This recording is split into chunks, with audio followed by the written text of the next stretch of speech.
গোটেই বিষয়টোত তেওঁ যেনেধৰণে কৈছিলে যে বহুত তথ্য প্ৰমাণ দিব আৰু সাংঘাতিক এটা তেওঁ বিষয় ৰাইজৰ আগত উত্থাপন কৰিব, কিন্তু দেখিলোঁ যে মুখ্যমন্ত্ৰীয়ে গোটেই বিষয়টো এতিয়া কেন্দ্ৰীয় চৰকাৰলৈ ঠেলিব লগা এটা পৰিৱেশ এটা সৃষ্টি হৈছে। আৰু আগৰ পৰাই কৈছিলোঁ যে এইটো বিষয় তেওঁ ইচ্ছাকৃতভাৱে এই বিষয়ত তেওঁ মানুহৰ মাজত এটা বিভ্ৰান্তিকৰ পৰিৱেশ সৃষ্টি কৰিবৰ কাৰণে বহুদিনৰ পৰা তেওঁ চেষ্টা অব্যাহত ৰাখিছে। আৰু এই গোটেই বিষয়টোত আচলতে একো যে নাছিলে, তেওঁৰ অতি ঘনিষ্ঠ মন্ত্ৰীগৰাকীৰ মিছা এটা বাৰ্তাৰ পাছতেই এই গোটেই বিষয়টোৰ যোগেদি মানুহৰ মাজত এটা পৰিৱেশ সৃষ্টি কৰিবলৈ তেওঁ প্ৰথমৰ পৰা চেষ্টা কৰি আহিছিল। তেওঁৰ সেইগৰাকী কেন্দ্ৰীয় যিগৰাকী মন্ত্ৰী তেওঁ দিয়া মিছা তথ্য যোগান ধৰাৰ পিছত দেখা পালে যে গোটেই বিষয়টোত একো নাই। কাৰণ এনেকুৱা ধৰণৰ বিষয় থাকিলে কেন্দ্ৰীয় চৰকাৰ সকলো ধৰণৰ তেওঁলোকৰ ইণ্টেলিজেঞ্চ, কেন্দ্ৰীয় চৰকাৰৰ গৃহমন্ত্ৰী য'ত সংসদৰ মজিয়াত বহি থাকে, য'ত এগৰাকী যাৰ বিষয়ে গৌৰৱ গগৈ ডাঙৰীয়াৰ বিষয়ে যিবোৰ কথা কৈ আছে,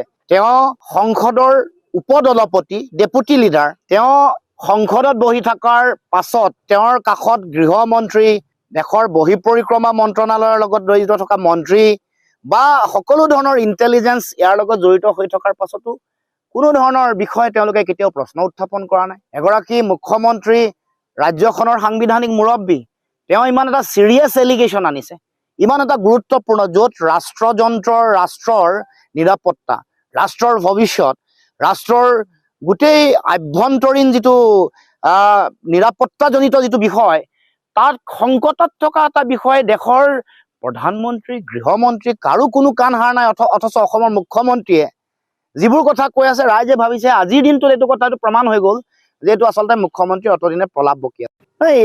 মানে এই বিষয়টো মইতো ভাবোঁ আগৰ পৰাই মই কৈ আহিছিলোঁ, এইটো কোনো প্ৰভাৱ পৰিব লগা বিষয়ে নহয়। কিছুমান গিমিক সৃষ্টি কৰা, কিছুমান মানুহৰ মাজত বিভ্ৰান্তি সৃষ্টি কৰা বিষয় মুখ্যমন্ত্ৰীয়ে এনেকে এৰি দিয়ে, এৰি চাই যে জনতাৰ মানে ক্ৰিয়া প্ৰতিক্ৰিয়া কি আছে। তাৰ পাছত তেওঁ সেইটো যেতিয়া দেখে যে এইটো একো কাম দিয়া নাই, নতুন এটা নেৰেটিভ, মানে এতিয়া তাৰিখ দিওঁতে আজি ওলাই পৰিলে, জুলুঙাৰ মেকুৰীটো ওলাই পৰিলে যে ইয়াত একোৱে নাই।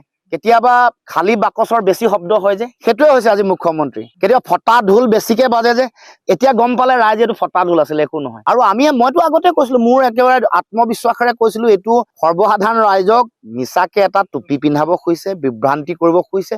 মানুহৰ মানে দেখিছে যে অসমত বিৰোধী ঐক্যবদ্ধ শক্তিৰ এটা শক্তিশালী এটা যাত্ৰা আৰম্ভ হৈছে।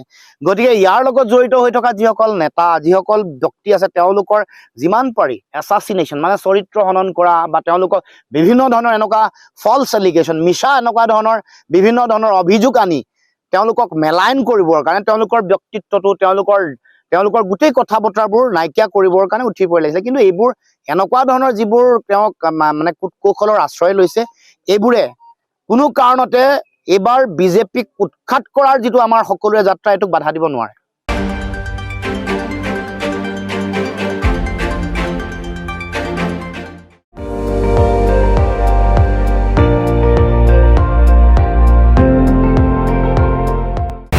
আপুনি চাই আছে ND24, সৰ্বশ্ৰেষ্ঠ নহয়, সৰ্বোত্তমৰ দৌৰত।